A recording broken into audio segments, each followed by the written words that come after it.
O GPS foi desenvolvido pelo Exército dos Estados Unidos nos anos 1970, com a intenção de melhorar os procedimentos de navegação existentes. Na época, a navegação de voo dependia principalmente de radares e pontos visuais.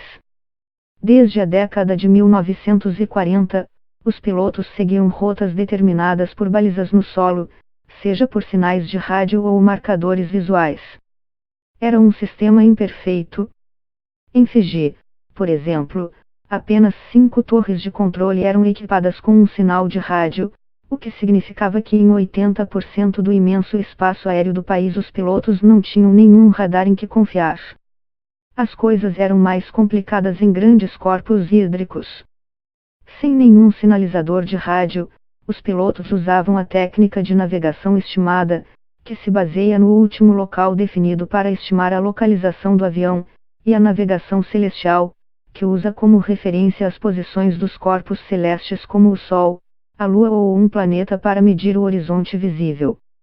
Até a segunda metade do século XX, a tripulação de voos transoceânicos incluía o que era conhecido como o navegador de voo, que aliviava o piloto do então fardo da navegação. Com o GPS, a localização de uma aeronave pode ser atualizada de forma contínua e precisa, triangulando os dados entre os satélites e sua localização na Terra. Em 1978, entrou em órbita o primeiro dos 24 satélites que completariam o sistema GPS, dando início a um projeto de lançamento de 15 anos. Inicialmente, o Departamento de Defesa do ZEUA considerava cobrar do público pelo uso de seu sistema de GPS. Mas depois que um avião coreano saiu do curso em 1983 e foi abatido na União Soviética na época, o espaço aéreo soviético era restrito, o presidente Ronald Reagan anunciou que o GPS seria disponibilizado a todos na esperança de se evitar que isso se repetisse. Essa decisão abriu o caminho para as empresas desenvolverem equipamentos para o uso civil. No final de 1990, havia 16 satélites GPS instalados, o suficiente para o sistema funcionar na maioria dos casos ao redor do mundo. Empresas como a Trimble Navigation disponibilizaram receptores individuais ao público. Esses dispositivos se mostraram úteis a militares durante a Guerra do Golfo Pérsico, e pilotos comerciais que o usavam esporadicamente de forma não oficial. O potencial do GPS estava se tornando evidente. Mas, na aviação comercial, ele precisava ser testado em um ambiente controlado antes que o uso pudesse se disseminar. Com a crescente demanda por voos em suas fronteiras, a pequena nação insular estava ansiosa por melhorar seu sistema de navegação.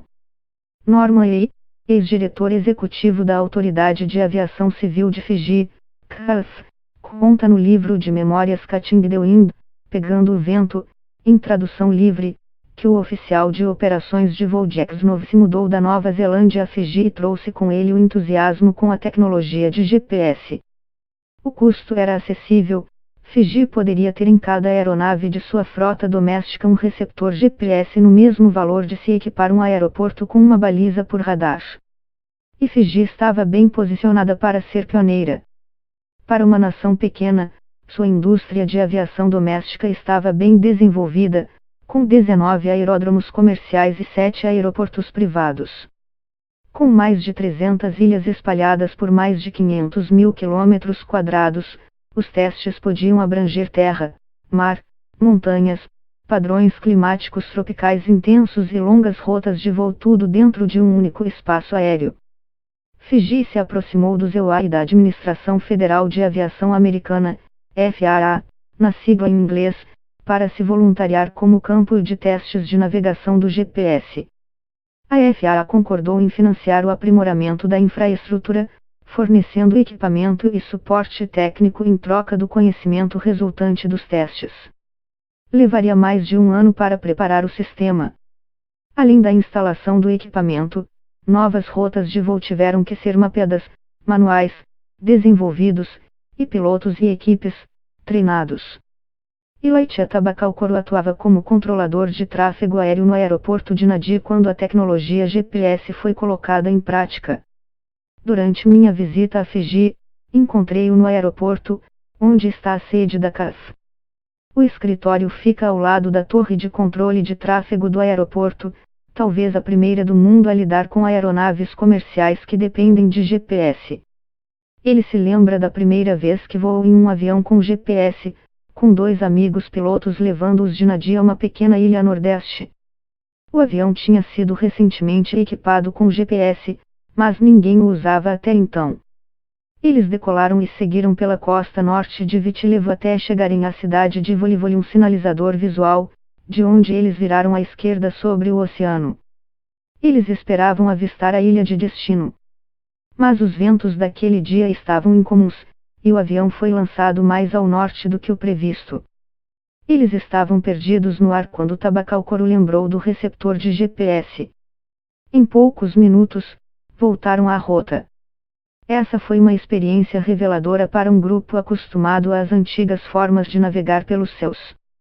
O 24º e último satélite entrou em operação no final de 1993 e, em abril de 1994, Fiji tornou-se oficialmente o primeiro país a incorporar o GPS em seu sistema de navegação.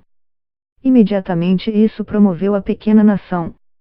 Ficamos muito entusiasmados com o que conseguimos, ele me contou. Isso nos colocou entre os grandes da aviação. Também foi uma benção para o próspero setor turístico do país.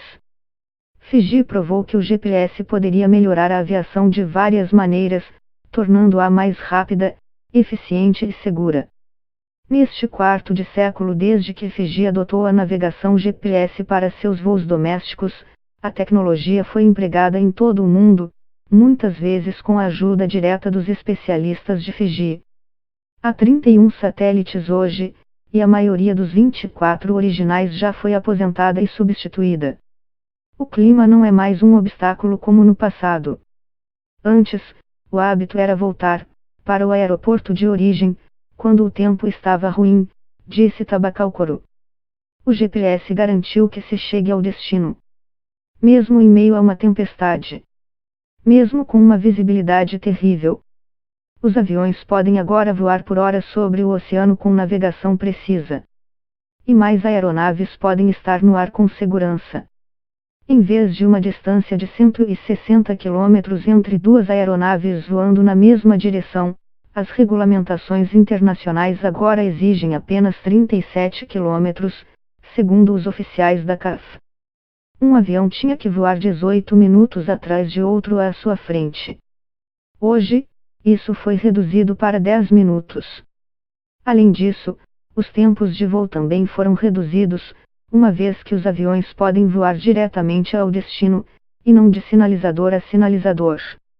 Antes do GPS, as aeronaves eram obrigadas a voar com combustível suficiente para uma viagem de volta, no caso de não conseguirem pousar em seu destino. Depois que o GPS tornou essa precaução desnecessária, os aviões passaram a voar com menos carga. Um relatório da ONU de 1996 concluiu que o aumento da eficiência de combustível significou que os receptores de GPS em Fiji se pagaram em apenas 3 meses. Apesar de todas as nossas reclamações sobre os aeroportos e voos contemporâneos, talvez seja um conforto lembrar que, graças à pequena nação de ilhas do Pacífico, Fiji, estamos chegando aos nossos destinos com mais rapidez e segurança do que nunca.